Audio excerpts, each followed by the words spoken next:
అధ్యక్షుల వారికి హృదయపూర్వక నమస్కారం. గవర్నర్ గారి ప్రసంగానికి ధన్యవాదాలు చెప్తూ ప్రవేశపెట్టిన తీర్మానాన్ని జనసేన పార్టీ తరఫు నుంచి నేను కూడా బలపరుస్తున్నాను. అధ్యక్ష, ఆద్యంతం గవర్నర్ గారు ప్రసంగ పాఠంలో చాలా కీలకమైన నాకు 3 అనిపించినాయి. ఒకటి, మనం వారసత్వంగా ఏమొచ్చింది, మనకి ఏం ఆశించబోతున్నాం, భవిష్యత్తులో ఎలాంటిది ఆశించబోతున్నాం, కలెక్టివ్గా మనందరం కలిసి ఈ రాష్ట్రాన్ని ఈ కూటమి ద్వారా ఎలా ముందుకు తీసుకెళ్ళాలి అనేది 3 చాలా స్పష్టంగా చెప్పారు. గవర్నర్ గారి ప్రసంగంలో చాలా ప్రత్యేకించి చెప్పింది ముందస్తుగా ఆంధ్రప్రదేశ్ రాష్ట్రం ఏర్పడటానికి పొట్టి శ్రీరాములు గారి త్యాగ ఫలితం, తద్వారా భాషా ప్రయుక్త రాష్ట్రాలే ఏర్పాటు కావటం. అలాగే దానికి ఇంకొకటి నాకు అనిపిస్తుంది అధ్యక్ష, పింగళి వెంకయ్య గారు కూడా ఇది అంటే ముఖ్యంగా ఆంధ్రప్రదేశ్ నుంచి వచ్చిన పొట్టి శ్రీరాములు గారు కానీ మువ్వెన్నెల జెండాను రూపొందించిన పింగళి వెంకయ్య గారు కానీ దేశాన్ని ప్రభావితం చేసే స్థాయి వ్యక్తులు. ఒకరి త్యాగం వల్ల భాషా ప్రయుక్త రాష్ట్రాలు ఏర్పడితే ఇంకొకరి రూపకల్పన వల్ల దేశానికి జెండా వచ్చింది. ఇలాంటి గొప్ప మహానుభావులు పుట్టిన నేల, దామోదరం సంజీవి గారు లాంటి మహానుభావులు సంస్కరణలు తీసుకోవాలి, అలాంటి వారు గొప్ప సంస్కరణలు తీసుకొచ్చిన నేల ఇది. పివి నరసింహారావు గారు, అలాగే శ్రీ ఎన్టీ రామారావు గారు, వీరందరి పరంపరలో ఎప్పుడు ఆంధ్రప్రదేశ్ ముందుకెళ్తూనే ఉంది. అలాగే ఈరోజు గౌరవ ముఖ్యమంత్రి శ్రీ చంద్రబాబు నాయుడు గారు లేరు, వారి గురించి కూడా చెప్పాల్సి ఈ సందర్భంలో.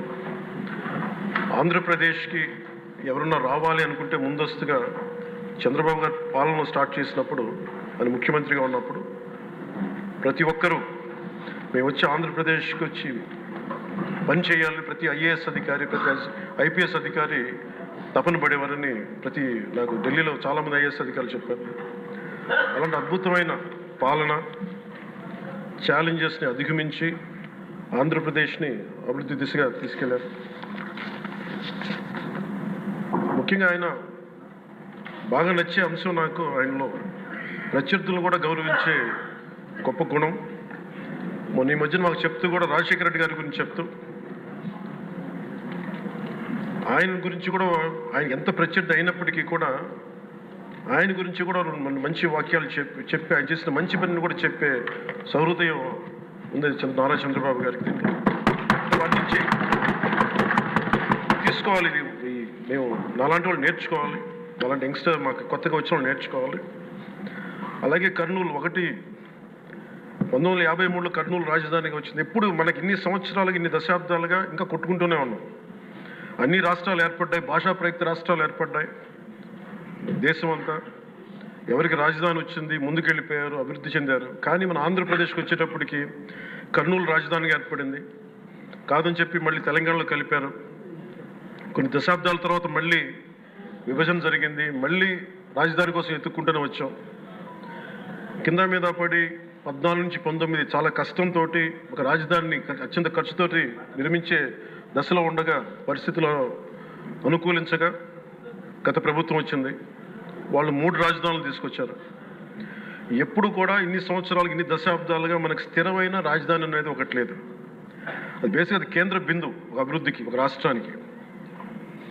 ఈసారి మటుకు చంద్రబాబు గారి ఆధ్వర్యంలో, గౌరవ ముఖ్యమంత్రి చంద్రబాబు గారి ఆధ్వర్యంలో ఇంకెప్పటికీ భవిష్యత్తు తరాలు ఇంకెప్పుడు ఏది రాజధాని, ఒక రాజధాని 2 కాకుండా అమరావతి రాజధానిగా ఉండాలి, ముందుకు తీసుకెళ్ళాలి. దానికి మేమందరం సహకరిస్తామని ఈ సందర్భంగా మీకు తెలియజేసుకున్నాం అధ్యక్ష. అలాగే మనం వారసత్వంగా వచ్చింది, మనం పొట్టి శ్రీరాములు గారి దగ్గర నుంచి, పింగళి వెంకయ్య గారి దగ్గర నుంచి మువ్వెన్నెల జెండా, భాషా ప్రయుక్త రాష్ట్రాలు వస్తే చెడు కూడా అట్లాగే మనం వచ్చింది అధ్యక్ష. మనకి గత ప్రభుత్వం మనకు అందించింది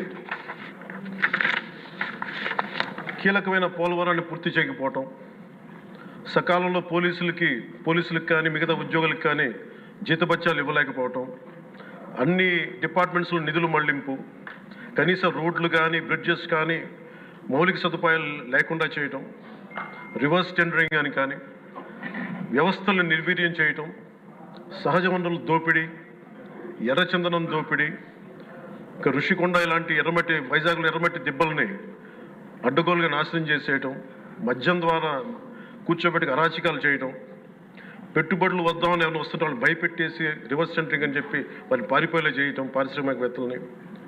ఇది మనం తద్వారా మనకి వాళ్ళ ద్వారా కూడా వచ్చిన వారసత్వం అధ్యక్షుడు. వీటన్నిటిని అధిగమించి ఎలా ముందుకెళ్ళాలి, ఏ స్థాయిలో వెళ్ళాలి అనేది నేను మొన్న ఎలక్షన్ ముందు కూడా మా సహచరులందరికీ కూడా చెప్పాను, ప్రతిసారి ప్రజలందరికీ కూడా తెలియజేశాను. ఒక సుదీర్ఘమైన అనుకున్న నాయకులు ఈ రాష్ట్రానికి చాలా అవసరం. దేశంలో కూడా ఇంకెవ్వరికి రాని పరిస్థితి మన రాష్ట్రానికి వచ్చింది. మనస్ఫూర్తిగా నేను అంతకుముందు ఏమి చెప్పాను, ఈరోజు కూడా అదే చెప్తున్నాను అధ్యక్ష. 4 దశాబ్దాల సుదీర్ఘ అనుభవం ఉన్న శ్రీ గౌరవ ముఖ్యమంత్రి శ్రీ నారా చంద్రబాబు నాయుడు గారి అధ్యక్షతన, ఆయన లీడర్షిప్ కింద మేమందరం నేర్చుకొని, నాలాంటి వాడుగా నేర్చుకొని కింద పనిచేయడానికి, రాష్ట్రాన్ని అభివృద్ధి వైపు ప్రయాణం చేసేలా ముందుకెళ్ళడానికి సంసిద్ధంగా ఉన్నాం. మేము దాన్ని కట్టుబడి ఉన్నాం. ముఖ్యంగా లా అండ్ ఆర్డర్ చాలా క్షీణించిపోయింది. ఈ లా అండ్ ఆర్డర్ విషయంలో చూస్తే సాక్షాత్తు గౌరవ ముఖ్యమంత్రి గారిని దాదాపు అకారణంగా అన్యాయంగా 53 రోజులు ఆయన్ని ఒక ఫాల్స్ కేసులు పెట్టి జైల్లో పెట్టారు. అలాగే అధ్యక్ష, మీరు కూడా గతంలో మిమ్మల్ని కూడా ఎంత వేధించారో మా అందరికీ తెలుసు, సభ్యులందరికీ తెలుసు. నిన్న రఘురామకృష్ణరాజు గారు కూడా ఏ స్థాయిలో అనుభవించారో అందరికీ రాష్ట్రం అంతా తెలుసు. కానీ చాలా పెద్ద మనసుతోటి ఆయన వస్తే చాలా మనసు విప్పి నవ్వుతూ మాట్లాడటం చాలా ఆనందం కలిగించింది. మీ నుంచి మేము నేర్చుకోవాలి. ఎంత అంటే దాడి చేసిన, హాని చేసిన మీ పెద్ద మనసుకి సభాముఖం మీ అందరికీ మీకు ప్రత్యేకించి మీకు ధన్యవాదాలు చెప్తాను. మీ అందరి నుంచి మీ నుంచి స్ఫూర్తి తీసుకుంటాం. మీ నుంచి అంటే తిట్లు తిన్నా కానీ, దెబ్బ తిన్నా కానీ ఎంత సహృదయతో ఉండాలనేది మీరు చూపించారు. ఇంకొక యాంగిల్లో శ్రీ నారా చంద్రబాబు నాయుడు గారు నిన్న కూడా చెప్తా ఉన్నారు, వాళ్ళు మన మీద దాడులు చేశారు కదా అని చెప్పి ఈరోజు మనకు 164 సభ్యులు ఉన్నారని చెప్పేసి, 21 మంది పార్లమెంట్ సభ్యులు ఉన్నారని చెప్పి మనం కూడా అలా చేయడం సహేతుకం కాదు. చాలా మనం యాజ్ పర్ సిస్టమే వెళ్ళాలి. నిన్న కూడా చాలామంది సభ్యులు మా మీద దాడులు జరుగుతూ ఉన్నాయి, మా మీద బెదిరిస్తున్నారు, ఈ రోజుకి ఓడిపోయి కూడా ఇంకా మన కూటమి సభ్యులందరి మీద బెదిరిస్తున్నారు అని అంటే చంద్రబాబు నాయుడు గారు ఒకటే చెప్పాను, మనం అలాంటి వాటికి నేను విరుద్ధం. మీరు అలా కనుక కాదు, సిస్టమ్ని కాదని కనుక మీరు చేస్తే మీరు నాకు దూరం అవుతారని చెప్పి చాలా స్పష్టంగా చెప్పారు. అది నాకు కూడా చెప్పారు, అది మీకు కూడా వర్తిస్తుందని చెప్పి ఖచ్చితంగా చంద్రబాబు గారు చెప్తున్నాను. ఈ దృష్టిలో ఖచ్చితంగా దాన్ని ఒళ్ళు దగ్గర పెట్టుకుని మేమందరం ఉంటాం sir. Will take your guidance very seriously and committedly sir.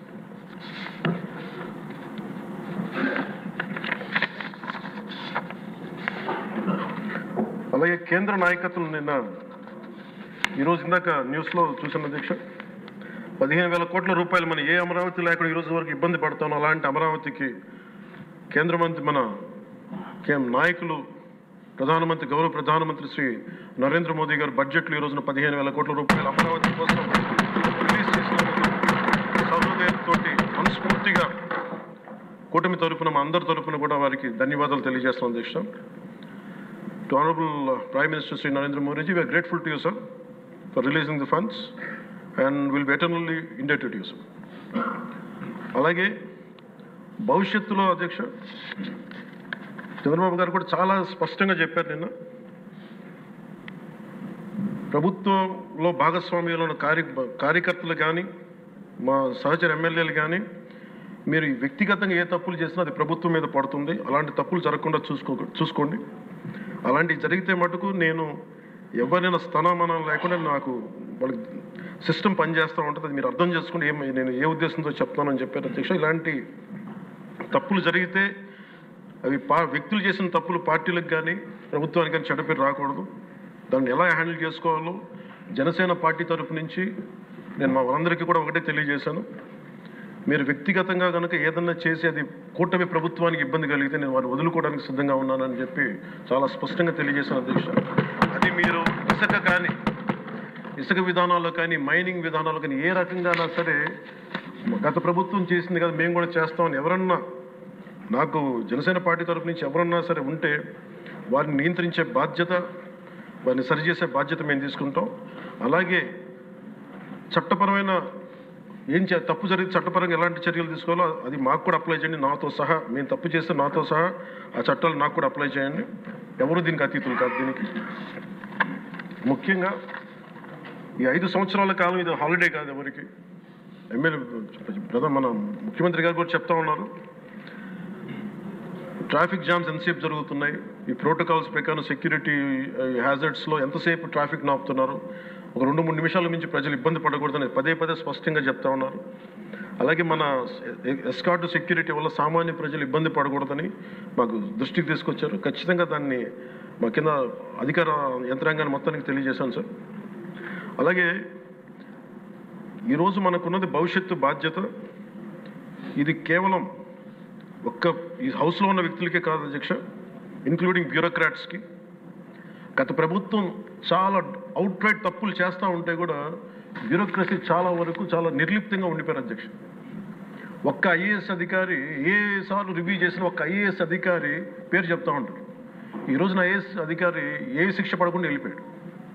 ఇలాంటి పరిస్థితులు జరుగుతూ ఉన్నాయి. So bureaucracy also has to take responsibility. And of course media ఏ సమస్యని హైలైట్ చేయాలి, ఏ సమస్యని హైలైట్ చేయకూడదు, ఏది ప్రజలకు అవసరం అనేది మీడియా మీద కూడా బాధ్యత ఉంది అధ్యక్ష. అలాగే సామాజిక మాధ్యమాలని స్థాయి దాటి మాట్లాడితే వారికి ఎలాంటి వాళ్ళని ఎలా పరిమితం చేయాలనేది కూడా ఒకసారి హౌస్ అందరూ ఆలోచించాలి. ఒకసారి దీని మీద ఒక విధి విధానాలు రూపొందించాలని కోరుకున్నాను అధ్యక్ష. అలాగే ముఖ్యంగా ఇక సభలో ఉన్న మా సహచర ఎమ్మెల్యేలు, గౌరవ ముఖ్యమంత్రి గారు, మేమందరం కూడా వీఆర్ ఆల్ కమిటెడ్ సార్. రాష్ట్ర భవిష్యత్తు కోసం, పునర్నిర్మాణం కోసం మేము సర్వం త్యాగం చేయడానికి సిద్ధంగా ఉన్నాం. తప్పులు జరిగితే వ్యక్తులు తప్పులు అవుతాయి కానీ పార్టీలు తప్పులవు. సో ముగింపు వాక్యాలుగా అధ్యక్ష, కవి సామ్రాట్ శ్రీ విశ్వనాథ సత్యనారాయణ గారు చెప్పిన మాట ఒకటి అధ్యక్ష, అన్ని అనర్థాలకి మూలం మానవ ప్రవృత్తి హేతువు కానీ, వాని జాతి కానీ, కులం కానీ, మతం కానీ, ప్రాంతం కానీ కాదు.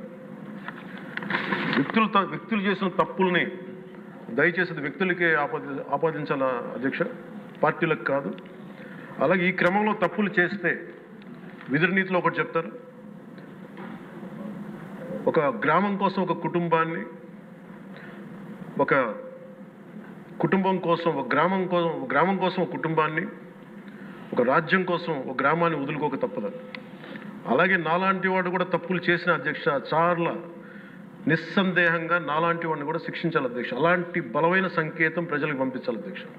మేమందరం కూడా తప్పు ఎవరు చేసినా అది మనమే దాన్ని ముందుకు తీసుకెళ్ళకపోతే, నేను కూడా దీనికి సంసిద్ధంగా ఉన్నాను. నా ద్వారా ఏదన్నా తప్పులు జరిగినా, అవకతవకలు జరిగినా నా మీద కూడా చర్యలు తీసుకోవాలి. అది let it be any kind of issue sir. అది నేను నా వంతుగా నేను మీకు తెలియజేస్తున్నాను. I will be liable if I do any mistake as I uphold this as long as I hold this responsibility. అందుకని అందరం కూడా మేము దీన్ని స్ఫూర్తిగా తీసుకొని గౌరవ ముఖ్యమంత్రి శ్రీ చంద్రబాబు గారికి మీ అపారమైన అనుభవం రాష్ట్రానికి చాలా అవసరం. మేము మీకోసం అహిర్నిశలు ఈ రాష్ట్రాన్ని తిరిగి గాడిలో పెట్టే వరకు మేము ఎప్పుడు కూడా మీ కనసాయికల్లో పనిచేస్తాం అని తెలియజేస్తున్న గౌరవ ముఖ్యమంత్రి గారికి, నాకు అవకాశాన్ని ఇచ్చిన సహచర మా మంత్రివర్గానికి, సభ్యులకి, గౌరవ సభ్యులకి, గౌరవ సభాపతి గారికి, గౌరవ ముఖ్యమంత్రి గారికి, మీ అందరికీ చేతులెత్తి నమస్కారం.